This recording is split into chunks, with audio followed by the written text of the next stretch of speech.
Hogstye.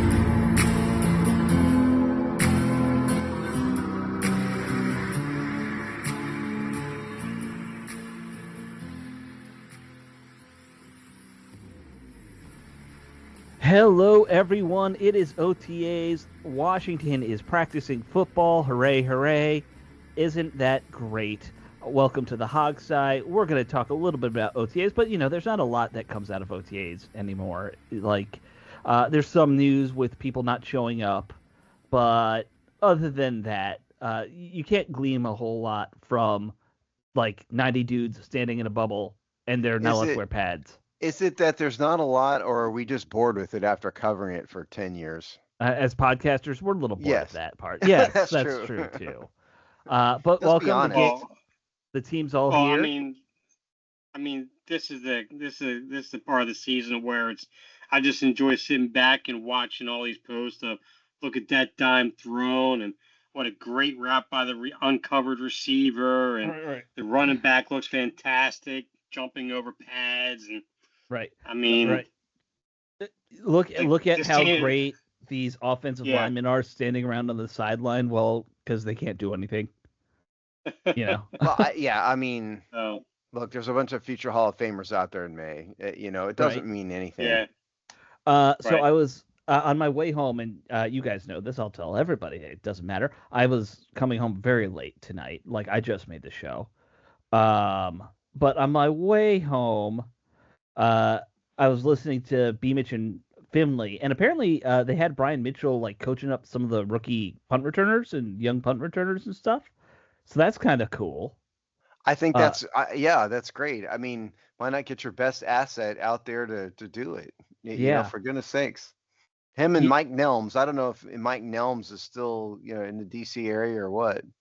I doubt it. I haven't best thought they've about ever Mike had, right? Nelms in forever. Me neither, but I think Brian Mitchell and Mike Nelms were the two best in team history, modern history. Right. I mean, Antoine Randall came here for that reputation, but he didn't live up to it. No, he didn't. No, not as a returner. Oh, there's Dave's mic. Yeah, we I were switched having a it. technical problem for Dave there for a minute. Yeah, Dave was. Yeah, it was going through my headsets instead of through my mic. Yeah, now you sound like you're normal again. We're gonna sound like amateur hour here. Yeah. So anyway, it was interesting to hear him. One, he was gushing about my kid that I really like that they drafted, Lane. He thinks this is that he guy's actually your child?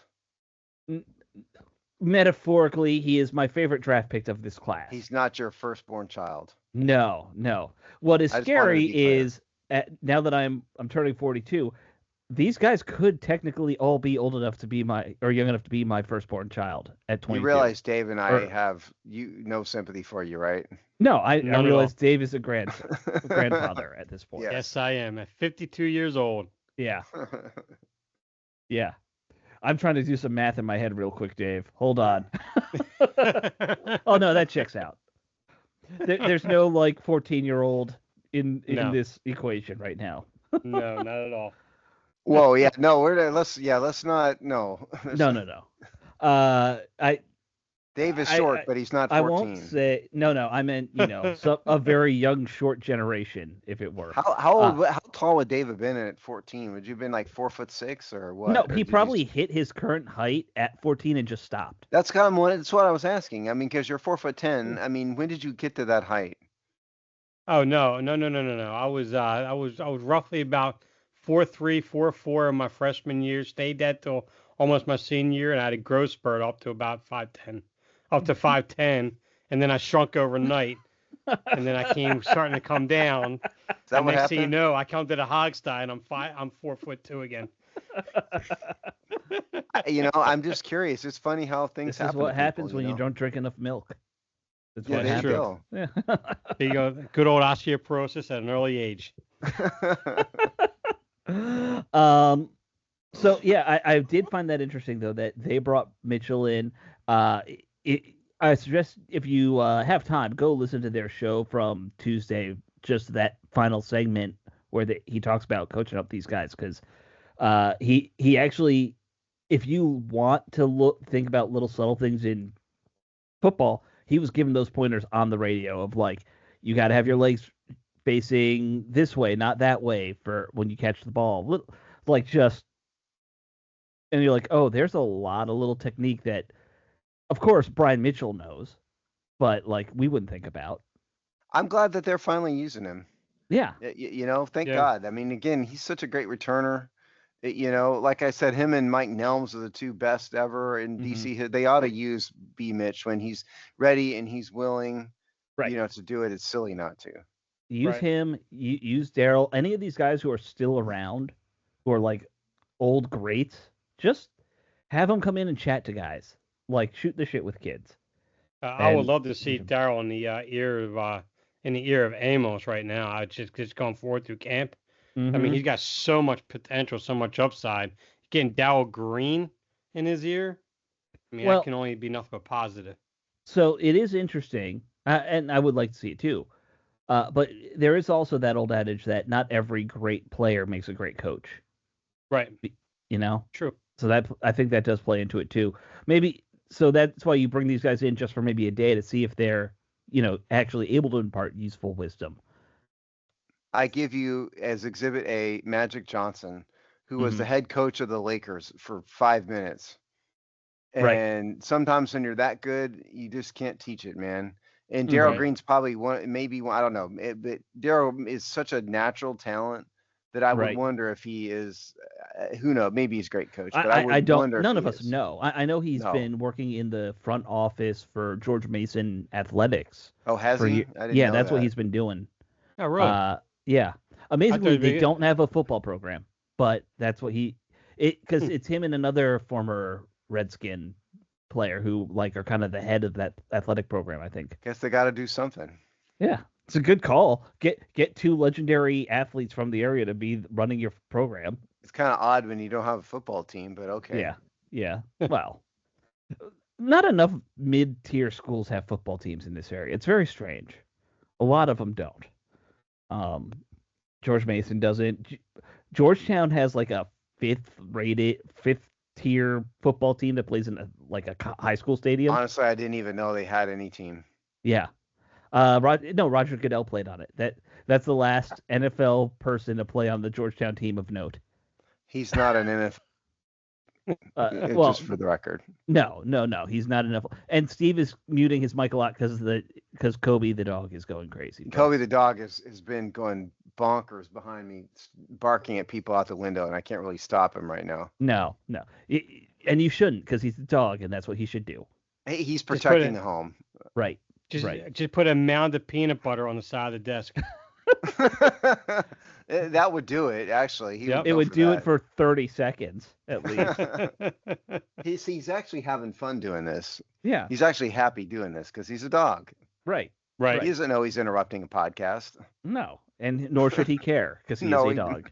I've tried to explain it to him, and he doesn't seem to get it, Yeah. So we know B. Mitch was there at training camp, and we know he was coaching up some of these younger punt returners, but we do also know some guys who didn't show up to OTAs today. Now, it's voluntary, so you don't have to. And many players in Washington's history famously never showed up to OTAs. Remember Santana Moss, all the old Miami guys never would go to OTAs.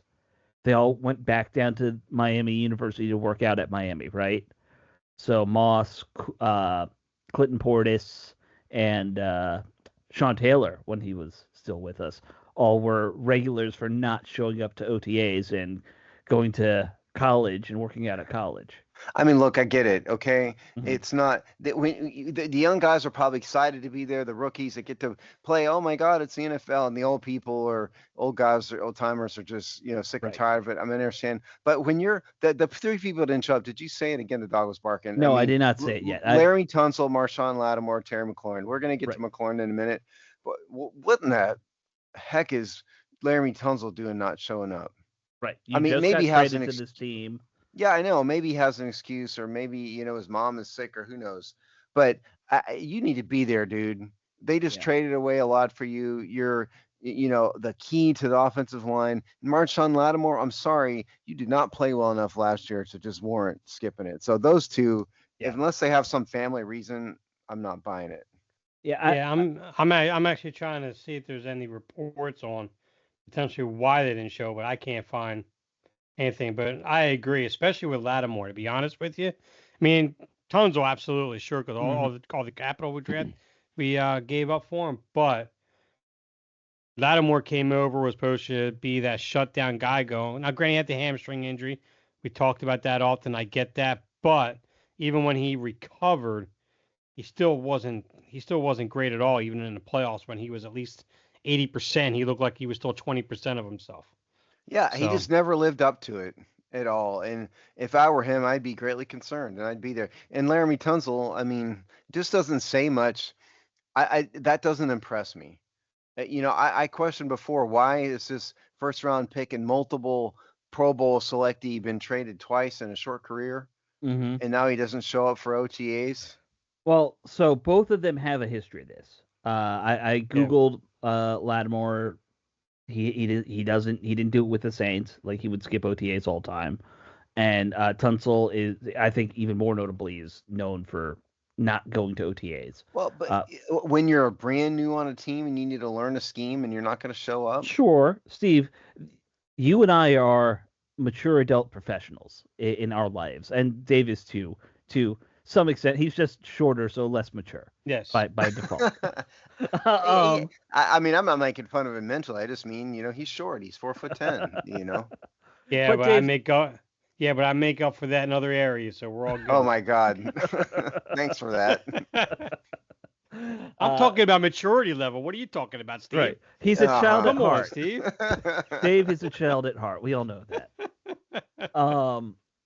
But yeah, my point is, I think, especially generationally, we would all kind of approach, hey, I'm with a new team, best foot forward. The reason I almost missed the show today, I've been at a new job. They're like, hey, there's a thing going on tonight. We kind of need you to stay, but you can leave at like X time. I'm like, no. I will make sure your event goes smoothly, and I'll be there through the end of the event, because that's being a mature adult. Oh, right? Listen, you guys have rescheduled for me so many times for like work things, and that's just the way it delayed goes. things. It happens. Yeah, absolutely. Yeah, but that, like, I think there's just a maturity thing that a lot, especially younger generations, don't develop very quickly.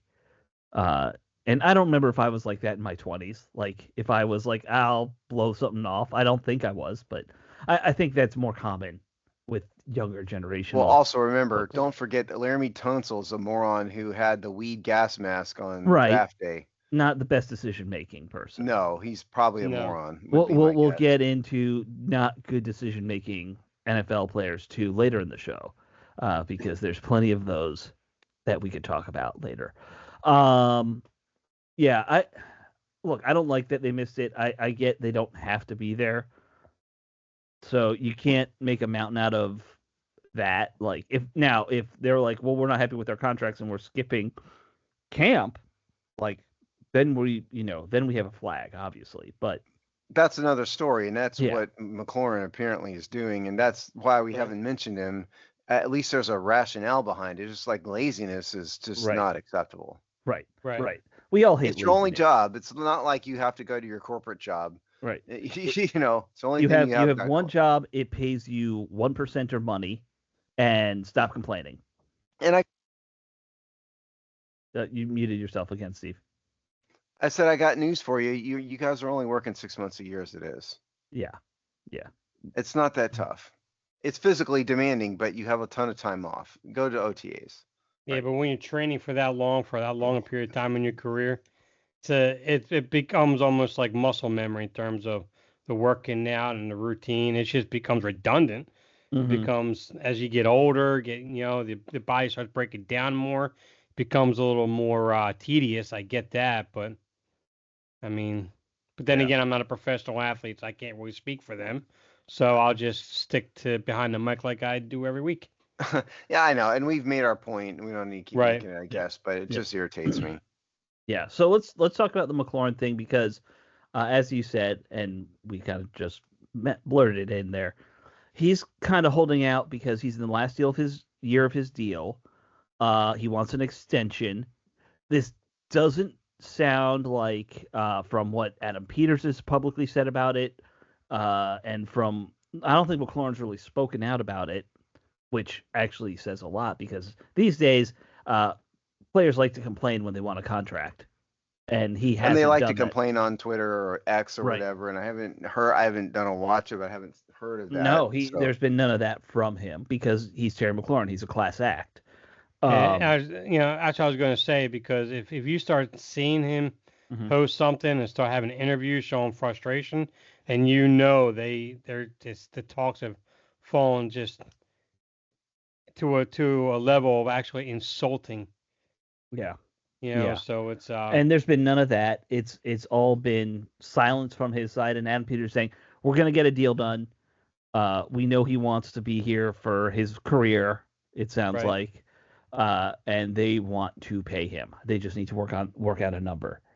okay. So, Speaking of numbers, Yep, Steve. Now you can take it over with numbers because you wrote a whole column about what Terry should get paid. everybody knows I get nerdy into these kind of contract predictions Yep. and stuff. I've done them countless times.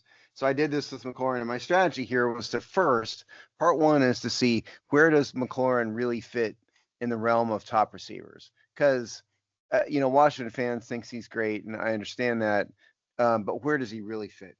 And I'm not going. By the way, this was published on the May 27th, called "Is Terry McLaurin in Washington's Future After 2025?" If you want to read the details, because we're just going to skim over this.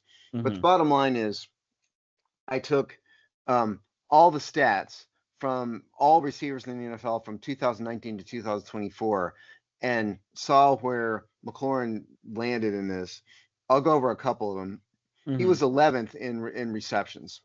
Devontae Adams, number 1, 609. Tyreek Hill, who's a scumbag, 557. Stephon Diggs, 555. Keenan Allen, 554. Goes down from there. McLaurin is 11th at 460. And he was, to skim over it, 9th in targets, 8th in total yardage, 13th in touchdowns, 39th in catch percentage. That was his lowest mark. I'm surprised by that one, honestly. Yeah, I mean, it is what it is. Yeah, 17th in yards per reception and 19th in yards per game. And so, I mean, I think it's safe to say I would definitely, objectively, if you wanted to wrap all that in one, he's somewhere in the lower top 15-ish. That's sort of where he's ranked. And so then I went and looked at those same guys and found the players that are roughly in his age bracket and took the contracts of similar players. And it looked to me like two players were probably most similar to McLaurin. One was DJ Moore, and the other one was Chris Godwin. And I recognize that Chris Godwin is the number 2 in Tampa, but I'm talking about, behind Mike Evans, but I'm talking about just production and age.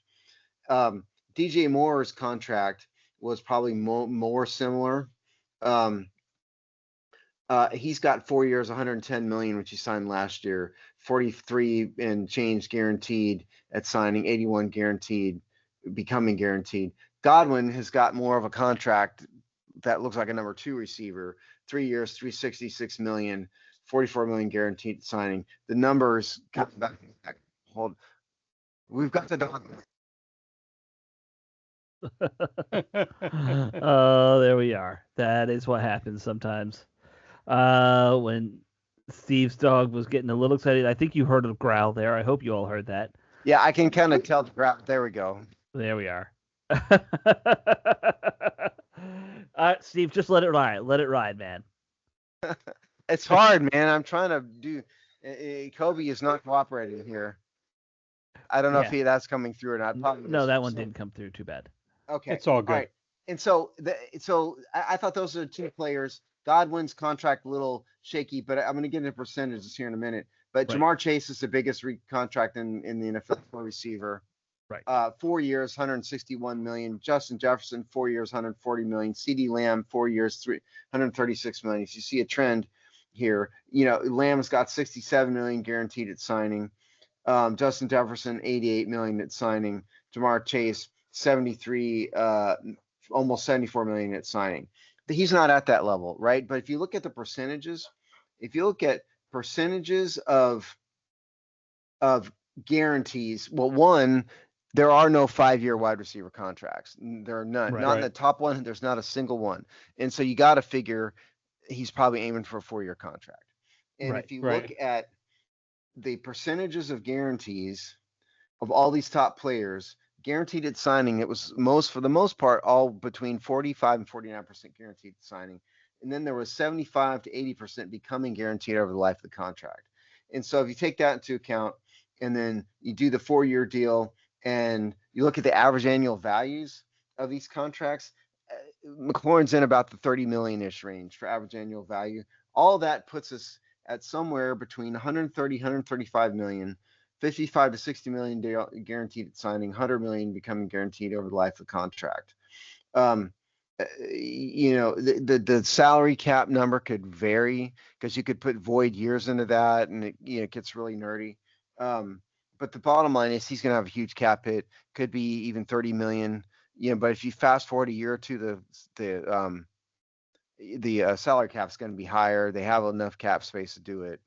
Right. So that's my official prediction, was between 130, 135 million, 55 to 60 million guaranteed at signing, and then the rest up to 100 million becoming guaranteed over the next couple of years. So that's what I think, where I think he falls. I think that's realistic. I've always said I suspect they will try and tie his contract to kind of expiring whenever Jayden Daniels' rookie deal is set to expire. Maybe there'll be option years, or the maneuvering they do at the end of these contracts now. But I suspect that they'll want to make sure that they have a lot of cap space for when Daniels hits his time. So, but until then, pay him. Look, I'm not going to worry about the team for 3 years until Daniels has to get that $100 million salary hit or whatever it's going to be. Right now, I mean, McLaurin arguably is the most important player on this team and in the locker room, period. Oh, sure. I mean, granted, he's not at the level of Ja'Marr Chase and Justin Jefferson. I get all that, and he's going to make top 10 money, close to top 5, but definitely top 10 money. Is he a top 10 receiver? Definitely not top 5. Top 10, we've already talked about that before. I think all that is irrelevant to what he adds to this team in terms of leadership and the locker room, the stability he gives to the team and everything. I think right now what he adds to the team, he's well worth that 30-ish million. Get him signed, move forward, and like you said, by the time Jayden Daniels' contract ready to kick in, it's pretty much McLaurin will be either on his way out or getting like a much more team-friendly deal to stay around for another year or two. Well, yeah, that, and the salary cap will be 40 to 50 million higher than it is now too. Yeah. Right. So my prediction is where I think statistically it falls. It's entirely possible that Washington takes Dave's approach. McLaurin definitely will. His opener is probably going to be, in the top 3, right? And so depends on how far Washington's willing to go. They may overpay him just because he's such a valuable part of the offense. What I was saying is, I think that's where he fairly ought to end up objectively. That's what my prediction is. It could vary. I mean, I think you're probably close, if not right on. I mean, it's so tricky. The NFL seems to be going the way of the NBA a little bit with some of these contracts, where they're like, you're the next big guy to get paid. You're just getting a deal bigger than the last, no matter what. Even if you're not a better player, you're the next big name. So. I wouldn't pay him. I wouldn't pay him as the top receiver in the NFL. No, I wouldn't either. I don't think he should be, but I'm just saying that's the way these contracts seem to be going. Yes, absolutely. When I did all this, I also updated Washington's salary cap, so we'll just go over this real fast. First of all, they did sign a new player, Carl Davis, who is a longtime veteran. I want to say he was with the team before. I didn't actually check that. Yeah. They've also signed all their draft picks except Troy Amos. And I've got every contract now except Carl Davis and Amos. I've got an estimate thrown in here. And so I've got Washington with Amos at a little over 20 million left in cap space, and they now have a full 90 on the roster plus one in the guy in the International Pathway Program, Magur Yanga. He doesn't count against he counts salary cap, but he didn't count against space. So they actually have 91 in camp, which by the way means that Gabe Taylor is a no, unfortunately. I assume no one here is on the don't re-sign McLaurin, right? Like none of us are on there.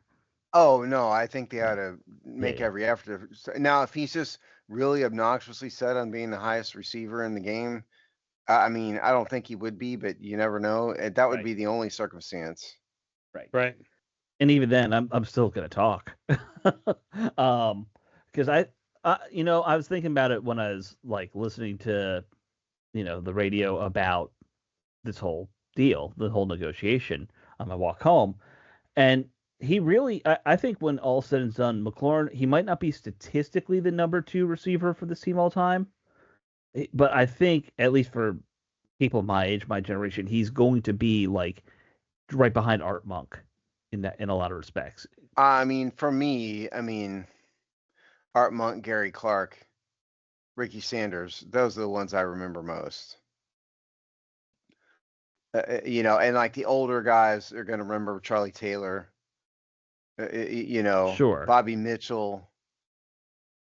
So certainly, I think the younger people, McLaurin and Santana Moss, Well, from the. But I think reputation wise, I think he's such a great, like if I had a kid right now, I'd be like, that's a perfect role model person for you to look at. And he might be second to Art Monk in that aspect. Yeah. I think in that like team leader, locker room leader thing, I think that plays into it. I mean, I don't think he's going to catch Art Monk in terms of receiving yardage. No, I'm talking about probably not. You're talking character, right? Yeah, character and leader wise. Yeah. Yeah, I think he's a great high character guy. So Terry, don't do anything stupid like a certain other receiver that just got caught on camera doing something very stupid. What's that, Alex? Why don't you tell us? Well, a little incident with Stephon Diggs, who is he with New England now? Is that right? The Patriots. I think Patriots. Yeah. Patriots. Yeah, he's been hopping around because he's not a problem child. That's what happens, right? He doesn't constantly pout and complain, and he got caught on video on a boat with at least 3 women, let's say, because you can only see what's on camera, but there were 3 women.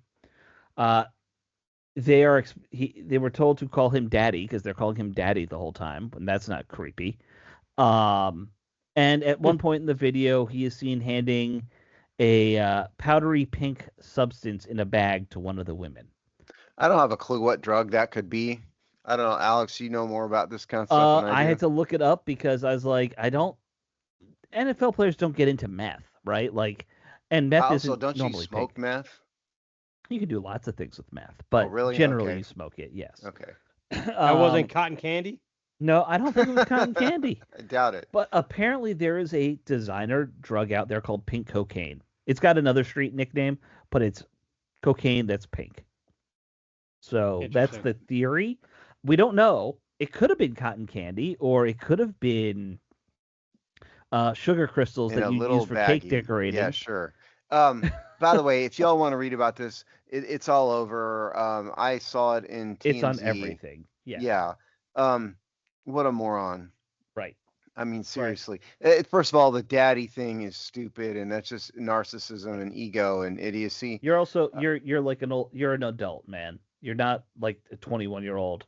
Stop it. Well, and these football players, half of them have the mentality of 15-year-olds. Right. I mean, we've interviewed a lot of them. Right.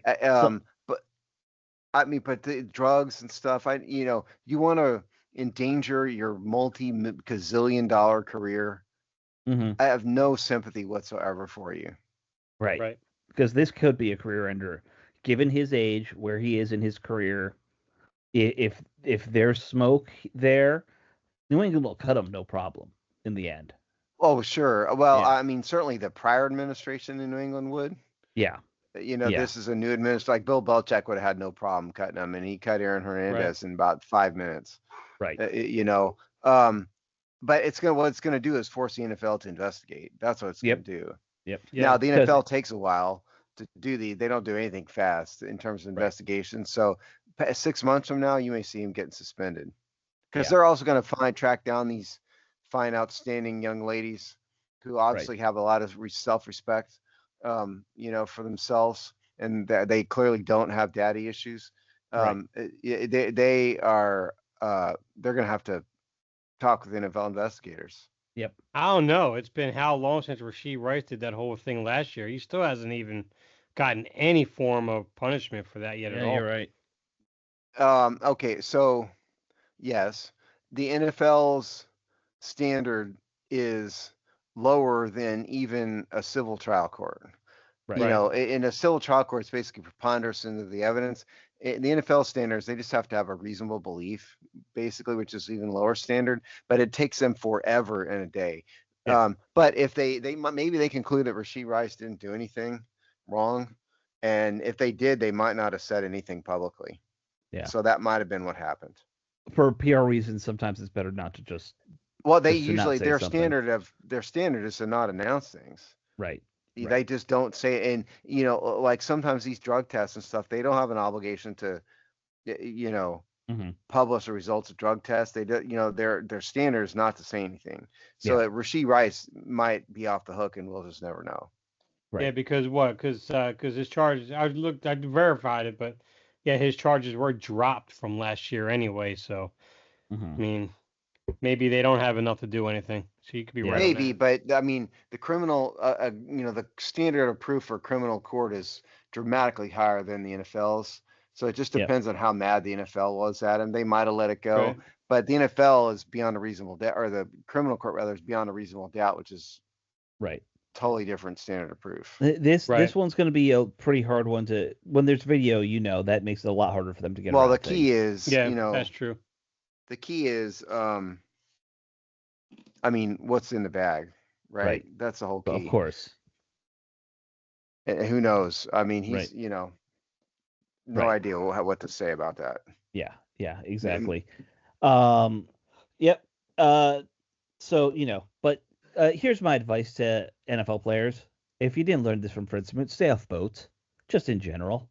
Stay off boats full of women. I know how tempting it is, but nothing good comes of it. And if you do find yourself on a boat full of women, take every cell phone on that boat and throw it in the ocean before you go out. And then there won't be any problems like this. I seriously would consider, if I was a moronic NFL player and I represented a moronic NFL player, I would seriously consider having everybody around him sign non-disclosure agreements. Oh yeah.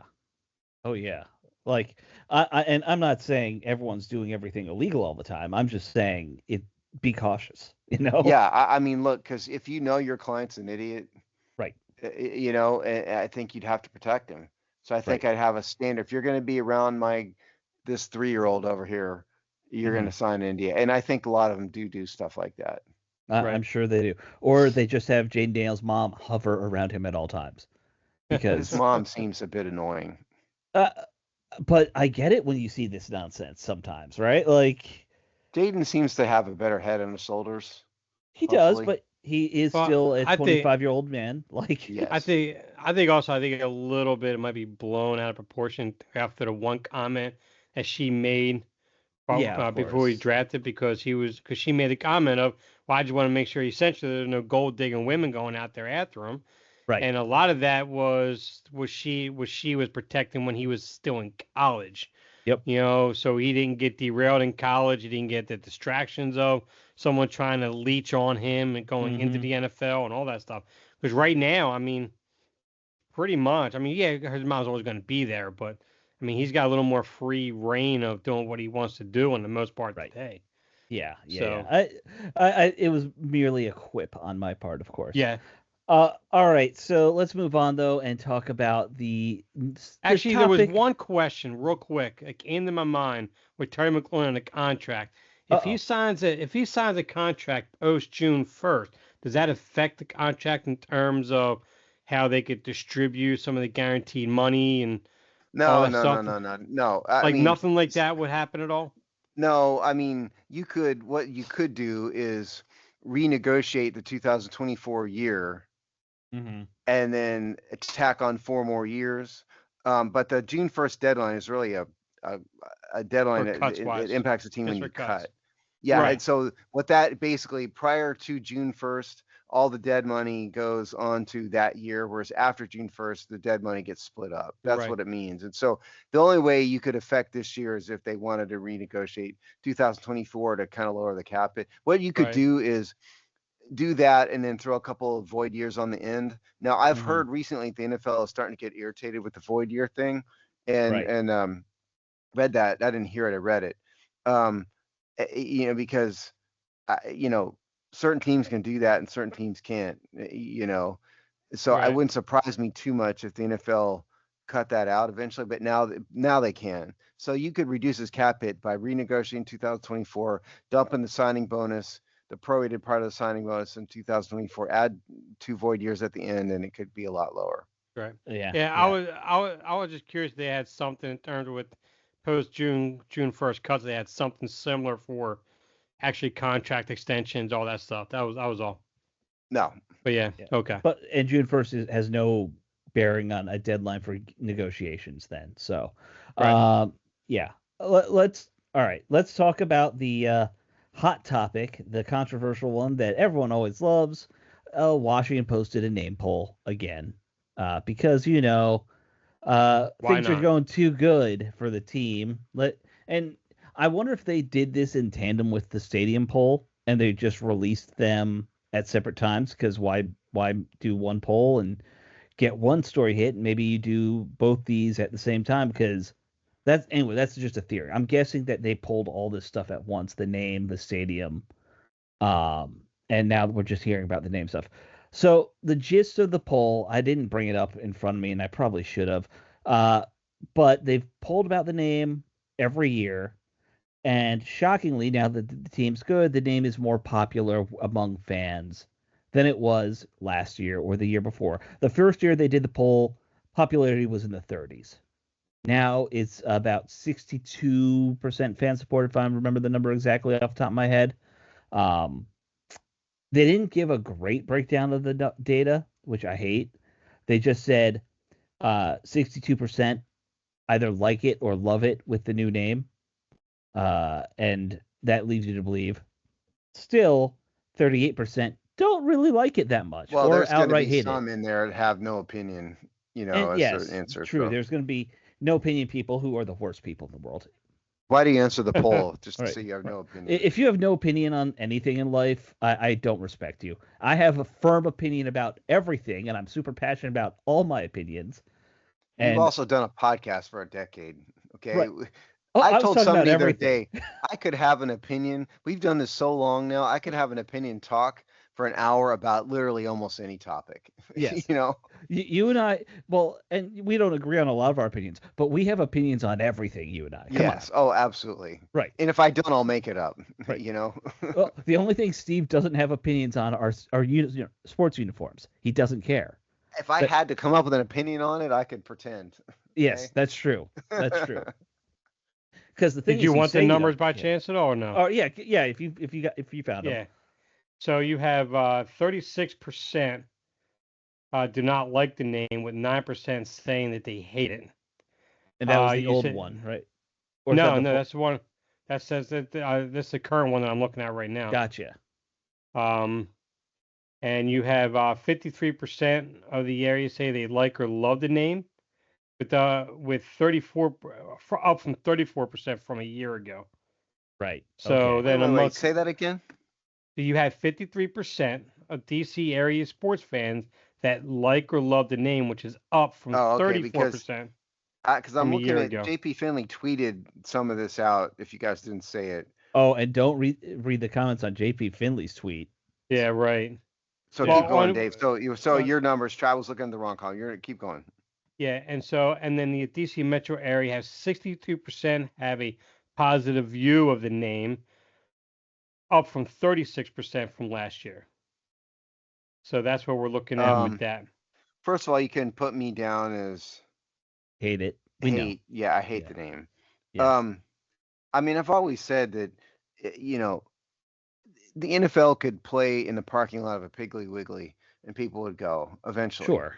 This is just capitulation. Okay. I mean, most of the local DC residents are a fan of their local hometown team. most people, I'd say I'm probably in the top 5% of stubbornness. Right? I'm very stubborn. I'm abnormally stubborn, and I'm just not going to do it. Steve, I worry if we should get you tested about it. Like, that's how stubborn maybe so. Is there a pill I can take or something to not be so stubborn? Yes, no. marijuana. Well, I'm not doing that. But my point here is, I think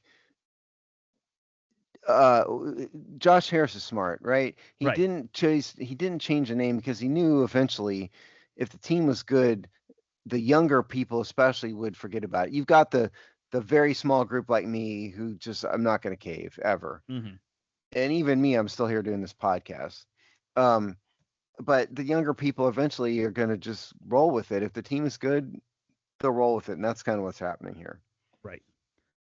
Right. You're not going to pull a Chad Dukes and like leave the team, go to Tampa, be a Tennessee Titans fan, or there's another local radio guy who became a Packers fan or something ridiculous. I mean, I might, but I haven't yet. If you're talking about me.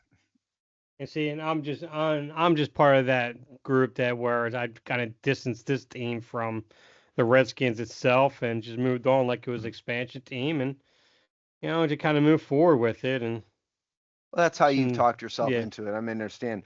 That's exactly what I did. Yeah, but I think the poll just reflects the fact. I think these numbers would be different if they didn't win last year. Oh, of course. No, yeah. Winning helps with a lot in life. Winning cures a lot. Yeah.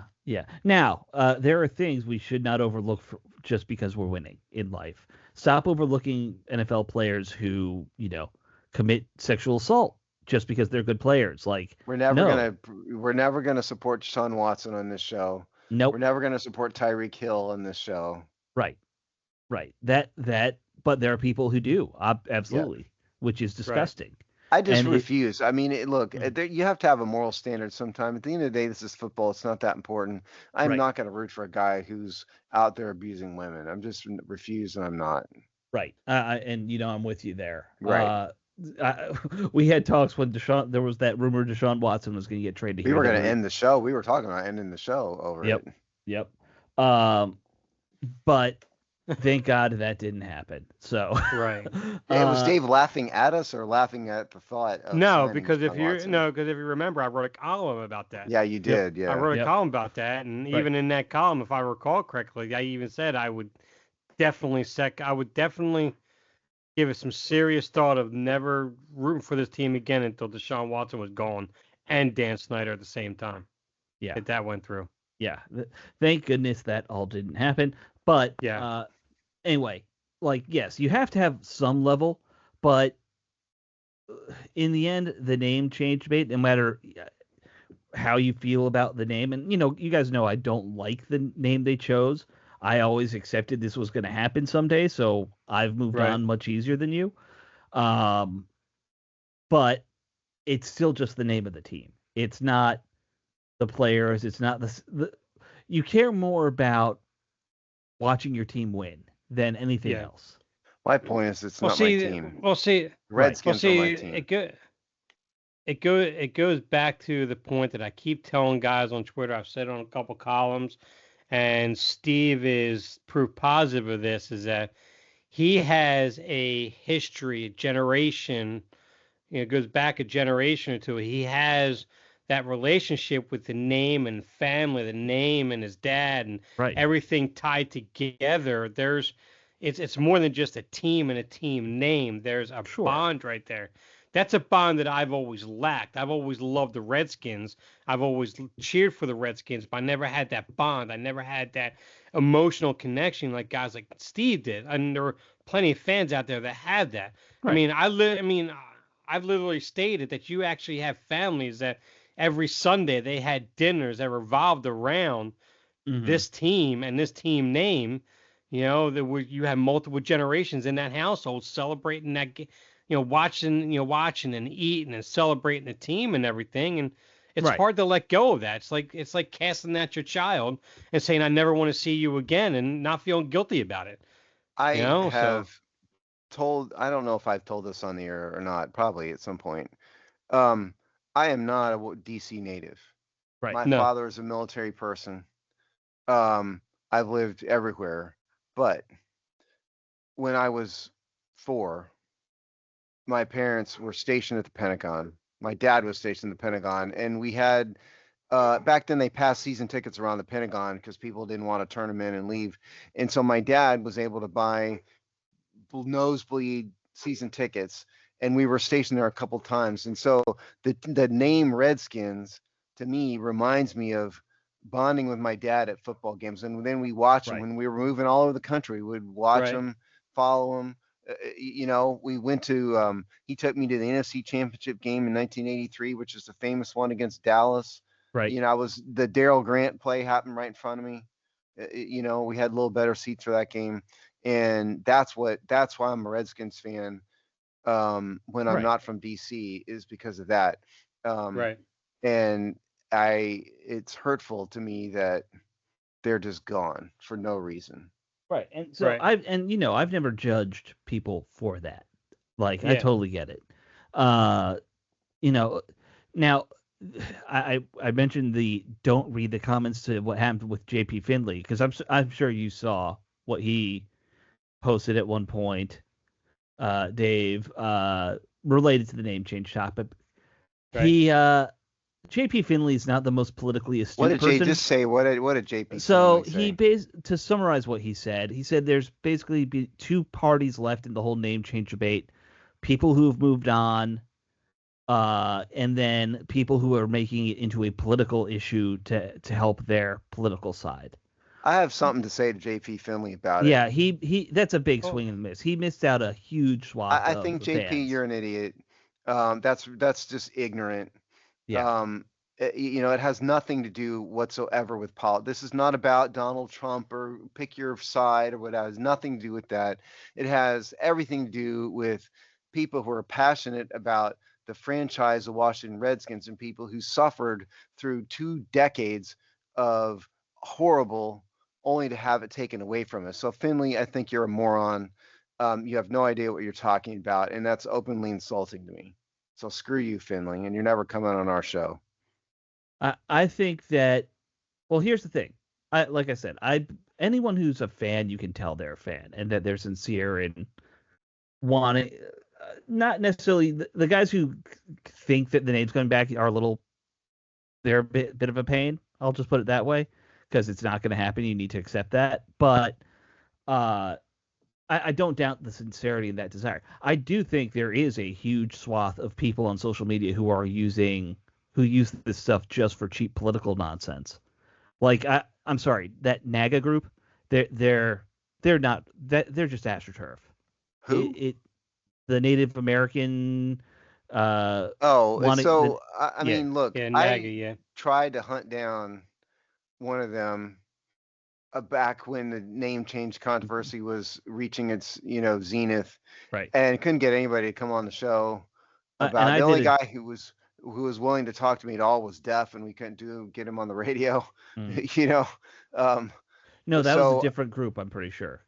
Was it? But my point is, I tried to find some Native Americans, and not one of them was willing to speak out about it. Looked into the group that they're still pretty active on social media, claiming to be a Native American group. Most of their people who are in there are career political people and white people. So, like, there are elements of AstroTurfing. Well, and what I will say is that the plaintiffs in the lawsuits a lot of them were white, and the first one that got dismissed because of standing.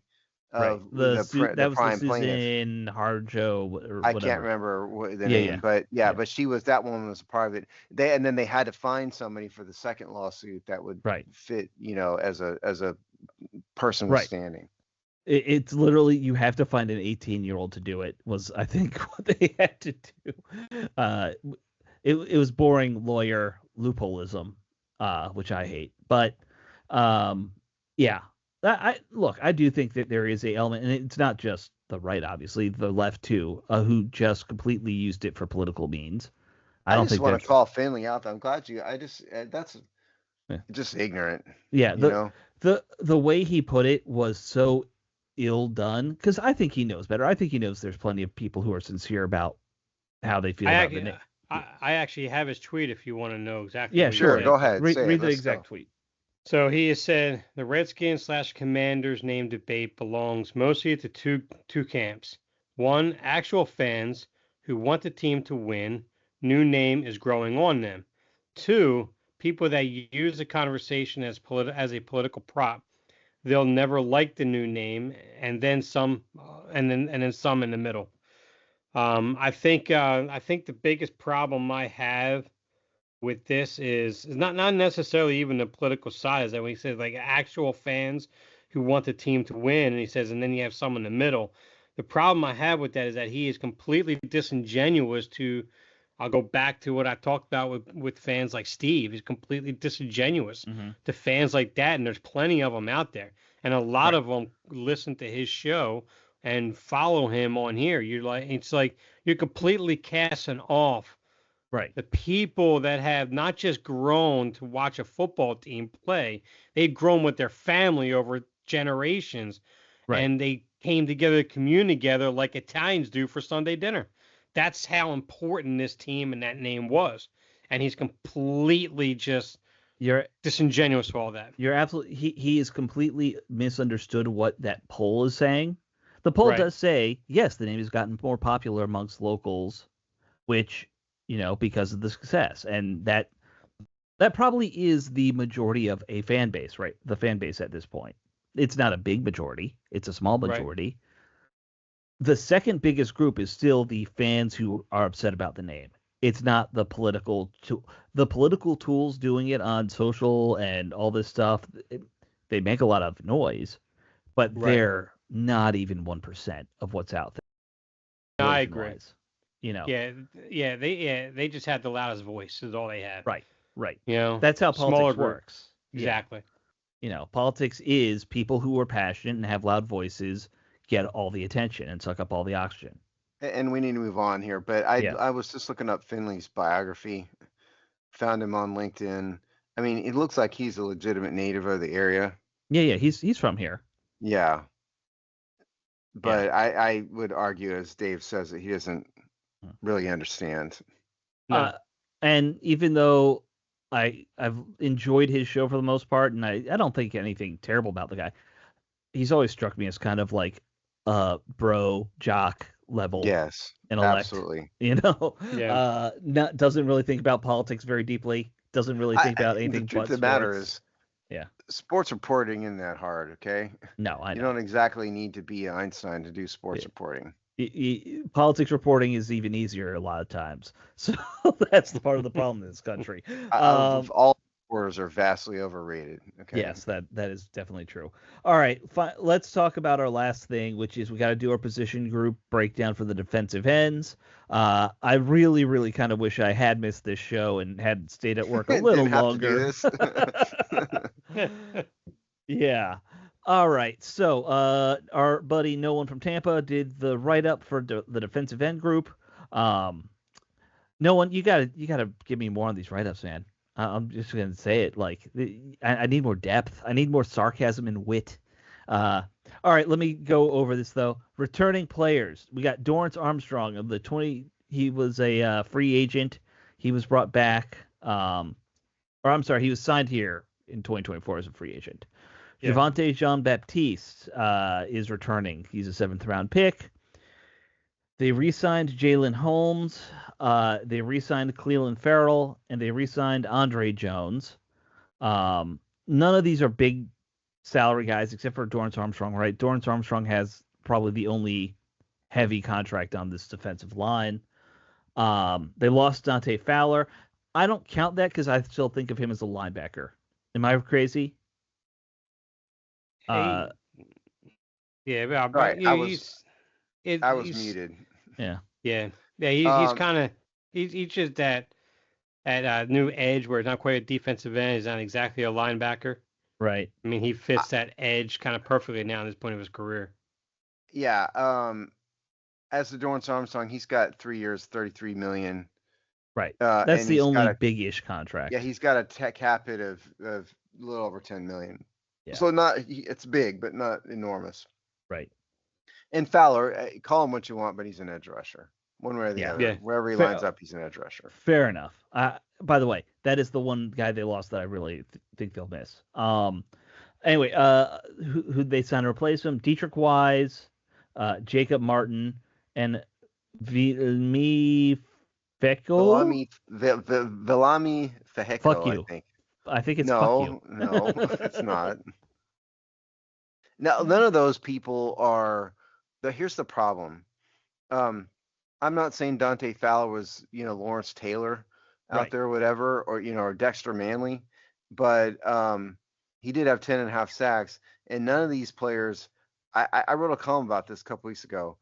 None of these players are really set up to replace the 10.5 sacks. No. Unless something odd happens, like off the wall, they're going to lose some sacks this year. Now, they were pretty good, and so they were like, I think it was 10th or 11th in the NFL in sacks. Right, but Fowler was about Yeah. 25% of their production. Yes, Right. that's exactly right. So they're going to lose some sacks this year, Right. and there's probably nothing they can do about it. Absent Well, I mean- some, trading for somebody or whatever.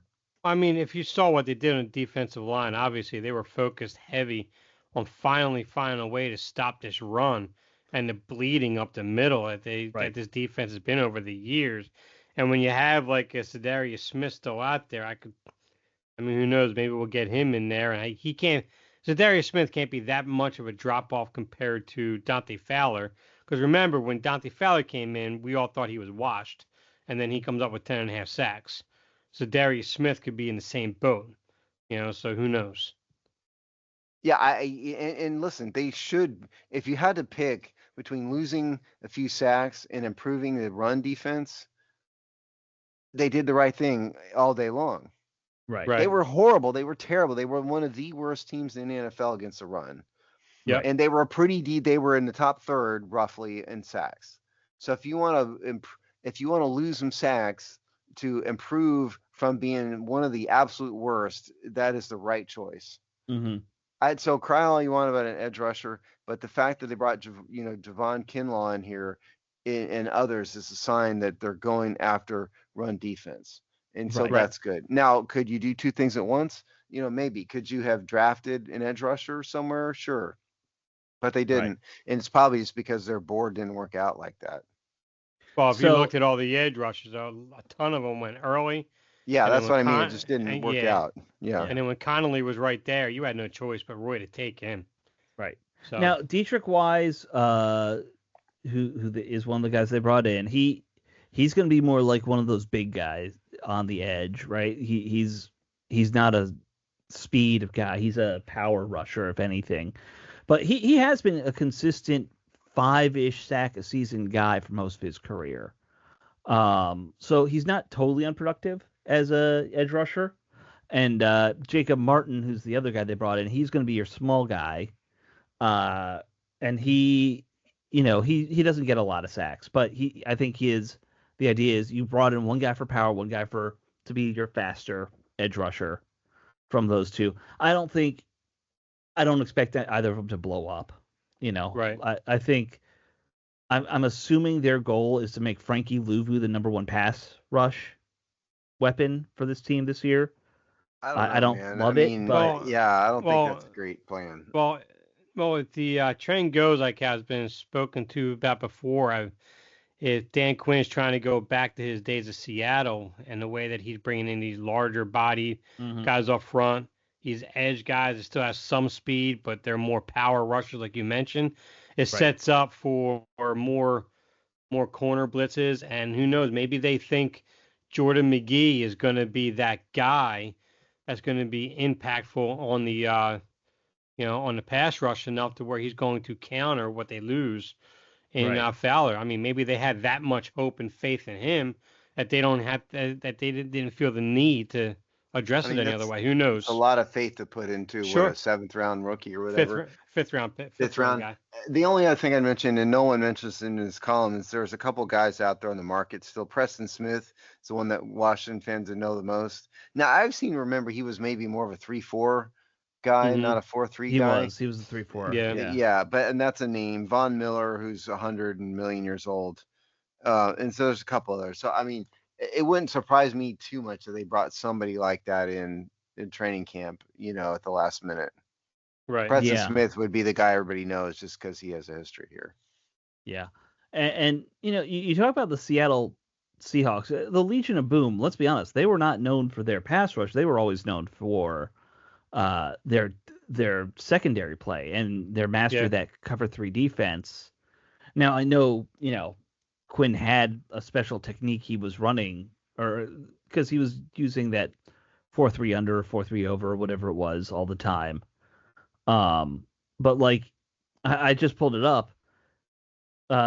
His first year, not a single 10 sack guy. I'm just gonna start looking through the years. I don't think they ever had like a big name pass rusher, did they?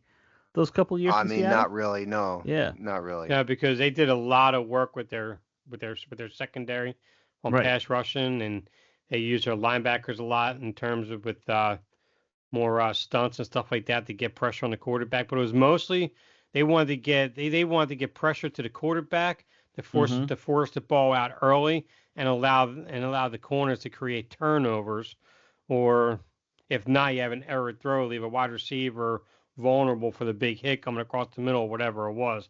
That's how their defense. That's how the defense was so effective.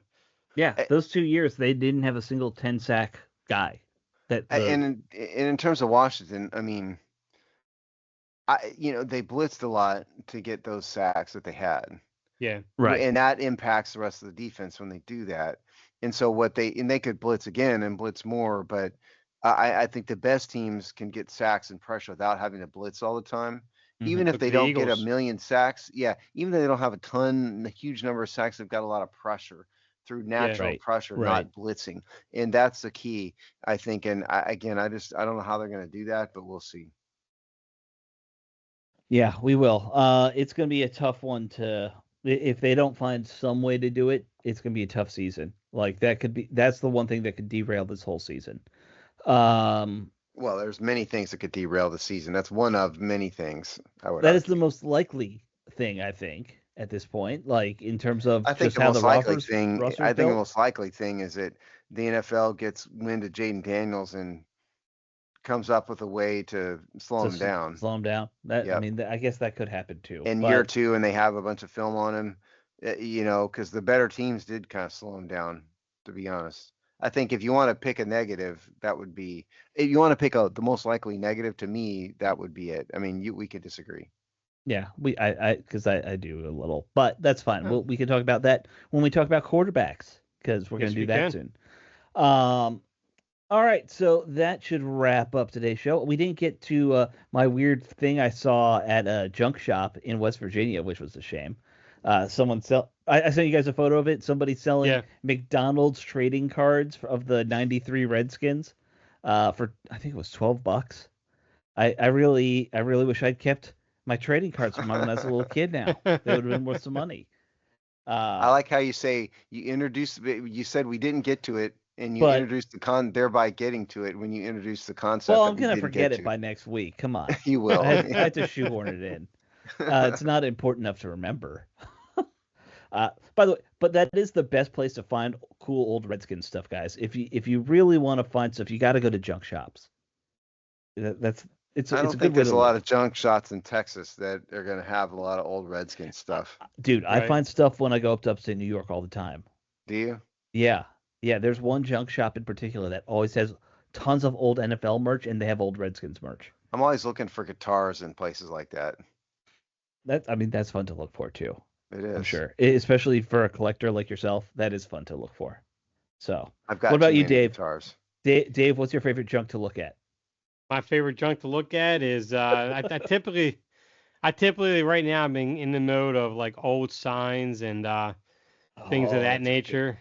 Yeah, it's my daughter got me into that a couple years ago because her boyfriend's dad basement's covered with them, and he showed me a video of all of it. It was just like, I mean, he literally has his wall wallpapered with signs on the roof, old signs, light up signs, everything. So nice. I was just slowly doing all that. So that's kind of where I've been kind of heading with that myself. Yeah, that's a classic old man thing to start collecting. Yep. Hey, I'm in my 50s now, so I got to start at sometime, right? Right, exactly. That's a good midlife crisis hobby. There you go.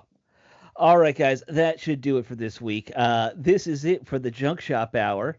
And we No will more catch you all junk next talk. week. Yes, junk talk. We're going to just talk about our junk. It's barking Oh, dog and junk talking. Hey, man, that's a new podcast. Look at that. Barking New dogs podcast. and Junk junk talk. talking. All right, guys, we will see you all next week. Later. All right. Hopefully